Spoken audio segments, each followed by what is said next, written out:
ढीला और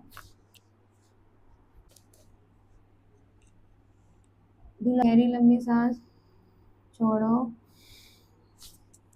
ठीक है, क्रॉस करो फिंगर्स को, छोड़ो, गहरी लंबी सांस लो, छोड़ो, आ जाओ, टर्न लेके उठो। अभी देखो, अब मूवमेंट ठीक लग रही है, नेक की मूवमेंट्स देखो थोड़ी आप, ठीक है। और एक बार झुक के देखो, कमर का ठीक लग रहा है बैठे रहने पे। अगर मैं ओवरऑल पूछूं अभी ऑन अ स्केल ऑफ 10, तो अभी पेन कितना बेटर लग रहा है? 20-30% बेटर, ठीक है। सो सेकंड डे के हिसाब से ठीक है, ये एक्सरसाइजेस सही तरीके से करेंगे, गलत करेंगे ना तो फिर वो फायदा नहीं करेगा, ठीक है।